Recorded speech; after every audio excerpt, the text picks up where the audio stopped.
gadu fani ya karana nantu tamama do shagar gadu fani ya karana nantu yo malarga anki yaake abduna nantu tamama do yo malarga anki yaake abduna nantu ambo gubba nifta kabsa fanusi tamama do gudar gubba nifta kabsa fanusi afura ke nabi. Assalamu alaikum warahmatullahi wabarakatuh. Kabajamtoota afurtoota keenya hundi keessanuu baga nagaan jiraattan isin jira. Akkuma asiin dura waada isin seenee mana kiyya keessatti meeshaalee garaagaraa ni beektaa jedhee viidiyoota garaagaraa isin waraabe. Viidiyoo sanis waan isin waraabe isinis viidiyoota an waraabu kana keessa ilaaltanii waan gaarii har'allee osoo hin ta'in boruullee mana keessanitti biyya alaa qofa osoo hin ta'in magaalaa keessanitti biyyaatti galtan meeshaalee garaagaraa akka ilaaltanii fakkii humna bareedaa akka ilaaltanii fudhatanii kan isin gargaaru viidiyoo garaagaraa isin waraabaa jira. Har'a ammoo viidiyoo mana kiyya akkuma jalqaba isin jedhe jechaadha waa hedduu bitee jira. Viidiyoon isin agarsiisne kana viidiyoodhaan waraabee kun kanaaf ta'a jedhee kan isin agarsiisu ta'a. Osoo hin gahin dura ampuulii garaagaraa manatti godhuuf deema. Jidduuwwan sataaraa kanas hin jijjiirre sababni abdiin sataaraa kana jijjiiruu deemu maali jechuun keessan hin oolu irraa ganaa waa hedduu barachuu deemta jechaadha. Kabajamtoota hordoftoota keenya sataaraan kun mana kanaa wajjin deema, sataaraan kun kanaa wajjin deema, sataaraan kun maaliif jijjiiramuu didee jettanii gara boodaatti gaafii hedduu kaasuu dandeessan jechaadha. Wanni sataaraa kana dhiisee sataaraa kana bituu wallaalee osoo hin taane irraa barnoota guddaa akka raawwataniif isinis mana keessaniif yoo maal ta'etu manni keessan bareeduu danda'a. Kaasii osoo hin taane biyyaan ammoo hojiidhaaf akkanatti bareechisuu malee manni biyya kun keenya taatee of abdii kana keessa jiraachuudhaaf miti amma keessatti hojjennu tolchinee achiin booda keessaa bahan jechaadha.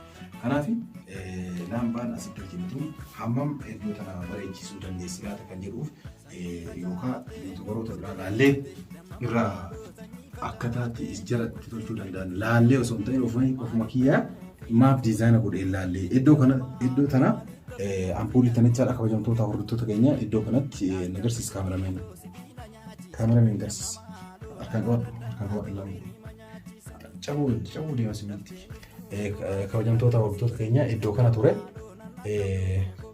Guddaan kun ammoo guddaan amma argaatan kun iddoo kana ture. Mee an ifaa kana asii galchee guddaa kana asii galchee yeroo iddoo kana taa'ee haasa'u halluu baangiraawudiin maktaba kiyyaa maal fakkaata kan jedhu ofuma kiyyaadhaan asii galchee yoo hin bareedine asii deebisa yookaan ammoo baangiraawundii kiyya istiidiyoo biroo yookaan maktaba biraa gochuun dirqama ta'a jechaadha.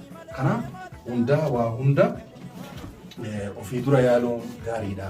Maaliif ofii dura yaaluun gaariidha? Wanni viidiyoo kana isin waraabee kabajamtoota hordoftoota keenya isinoo hammam mana keessan keessatti ofii waan namni hin yaadin yaaltanii ofii keessanii kan namni hedduun fakkeenya isinirraa fudhatu ofii keessanii hammam gootaniirtan yookaan godhuuf yaaddan kan jedhuuf viidiyoota kana argattan hamilee godhatanii isin mana keessan keessa teettanii yeroo baay'ee bifa adda ta'een jechaadha mana keessan itti bareechisuu dandeessan jedhee waan yaaduuf viidiyoo kana isin barbaada. Mee iddoo kanatti galchinee ilaalla. Beekootu siisiifisi gammamaa loo hafuura keenya beekootu siisiifisi. Abootee dagam jarrofumaa wallab abootee dagam jarrofumaa wallab. Salaalee ba'u malee baranaa salaalee ba'u malee. Iddoo kanatti adiin baay'ee galee jiru ni ifaa jira. Kabajamtoota hordoftoota keenya baay'ee ifaa miti jeeqaa kaamerameen baay'ee si jeequ. Okay, kaamerameen baay'ee na jeeqaa jedhee kan bifti buleen gubbaa kanarratti isiniif galche wanni bifa bulee gubbaa kanatti ni naamsa. Okay. Bifti buleen gubbaa kanarratti galche kabajamtoota hordoftoota keenya. Ani yaadni kiyyaa bifa bulee gubbaa kanarratti wanni galcheef adii kunii fi adiin guddaan kunii fi buleen xiqqittiin tun wal jeeqanii jechaadha yookaan waliin makamanii halluu biraa uumanii bareedina adda ta'e uumuu danda'an jedheeti kan kana asii baasee asii galche. Yeroo ammoo bulee kana asirraa fuudhee hojjettoota hordoftoota keenya asii galchu baakgiraawundii irratti halluu biraa uumee fuula kiyya irratti ammoo yeroo kaamerameen na waraabu sirrii mul'achaa kan fuula kiyya balleessaa ture jechaadha. Amma ammoo akkuma agartan jeequmsi wayiitu hin jiru. Isii tan ammoo ekspaardi godhe inni dhabamsiisee jechaadha ifni adiin kun jechaadha. Kanaafuu buleen guddaan gubbaa kanarra bite sun guddoo ta'uu qabdi jechuudha.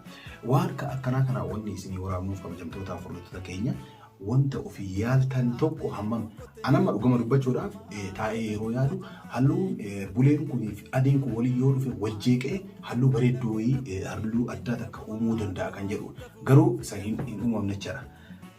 Namni waan tokko yeroo yaaltan jechuudha.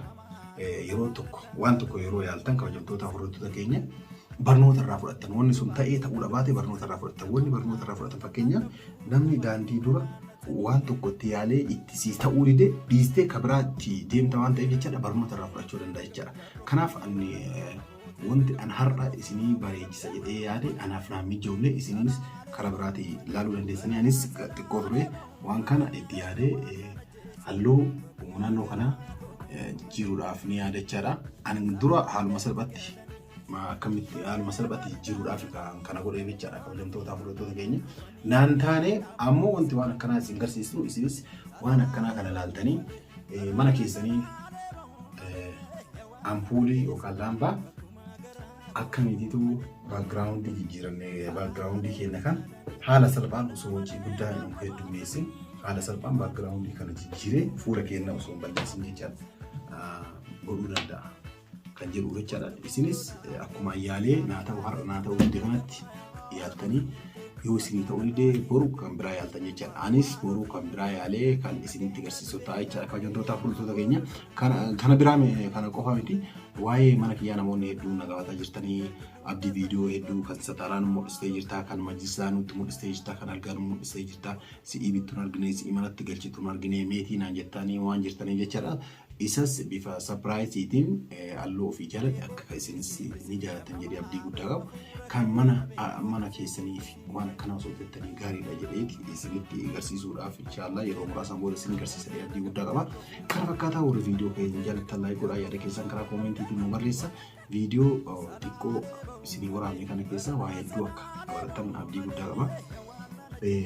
Yaaliin kiyya kan guyyaa har'a naan milkoofne halluun as galche kunis ta'ee fuula kiyya balleesse malee hedduu ni ta'ee ture baakgiraawundii kiyya jeeqee ture algaafaa jeeqee ture bareeda godhee ture jechaadha. Fuula kiyyaaf ammoo hin taane jechaadha. Kanaaf kan bulee as ture asii fuudhee yeroo adiillee achi galee as hin taane jecha guutumaan guututti hojiinarraa naan milkoofne haala salphaadhaan dhufa iftaanfaa yeroo hojii istiidiyoo xiqqeettii yookaan viidiyoo biroo ilaalee hojjedhu osoo hin ta'in ufuma mataa kiyyaa waan akkanaa akkamitti hin taane jedhee bifa salphaan osoo mallattoo guddaan baasee waan xiqqaadhaan akkamitti hojjechuu akka dandeenyu kan booda irratti yoo kamilkaa'e irratti kan isin waraabaa jechaadha. Kaarraa milkoofne kabajamtoota furdottoota keenyaa warri viidiyoo kan jaallattan laayik godhaa. Yaada keessan karaa koomentiin nu barreessaa isiniin jedha warri viidiyoo jaallattan ammas irra deebi'uudhaan laayik godhaa isiniin jenna. Assalaamu alaikum warahmatullahi wabarakatuh. Garanumaan kaameraamaniin kiyya baay'ee naa galatoomuu ulfaadhu isin jedha akka maqaa isaas dha'u waan hin barbaanneef maqaa isaas hin dha'u galatoomuu ulfaadhu isin jedha. Waa hedduu qabadhee isinii dhufuu deema. Assalaamu alaikum warahmatullahi wabarakatuh. Nageenyi rabbii bakka jirtanitti hundatti isin haa ga'u isiniin jedha.